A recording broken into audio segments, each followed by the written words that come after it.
খুশির খবর, বাংলাদেশিদের জন্য উন্মুক্ত হবে সংযুক্ত আরব আমিরাতের ভিসা।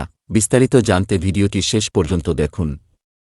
সংযুক্ত আরব আমিরাতে ভ্রমণের জন্য আগামী ফেব্রুয়ারি থেকে বাংলাদেশিদের জন্য ভিসা উন্মুক্ত করা হবে, এমন তথ্য জানিয়েছেন আমিরাতে নিযুক্ত বাংলাদেশ রাষ্ট্রদূত আব্দুল্লাহ হামুদী। সোমবার দুবাইয়ে বাংলাদেশ কমিউনিটির পক্ষ থেকে সিনিয়র সচিব মুশফিকুল ফজল আনসারীকে সংবর্ধনা অনুষ্ঠানে যোগদানকালে তিনি এ তথ্য দেন। রাষ্ট্রদূত আব্দুল্লাহ হামুদী জানান, জানুয়ারি থেকে ফেব্রুয়ারির মাঝামাঝি সময়ে ভিসা জটিলতা দূর হয়ে যাবে এবং বাংলাদেশিদের জন্য বিভিন্ন ধরনের ভিসা, বিশেষ করে ভ্রমণ ভিসা উন্মুক্ত করা হবে। বর্তমানে বাংলাদেশ সহ বেশ কয়েকটি দেশের জন্য আমিরাতের ভিসা বন্ধ রয়েছে।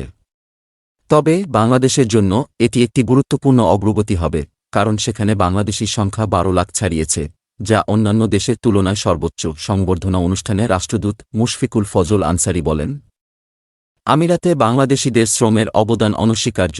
বাংলাদেশিরা এই দেশের উন্নয়নে গুরুত্বপূর্ণ ভূমিকা রেখেছে, বিশেষ করে নির্মাণ কাজ এবং বিভিন্ন উন্নয়ন প্রকল্পে। তিনি আরও বলেন, বাংলাদেশিদের জন্য দক্ষ শ্রমিক সহ অন্যান্য পেশায় সুযোগ বাড়ানো উচিত এবং ভিসা প্রক্রিয়া সহজীকরণের আহ্বান জানান।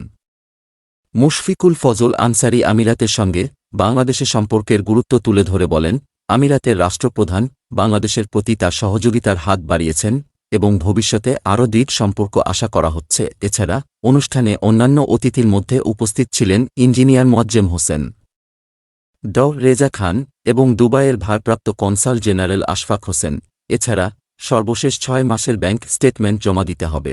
এই ভিসা 5 বছরের জন্য বৈধ থাকবে, যা শর্ত পূরণের সাপেক্ষে নবায়ন করা যাবে।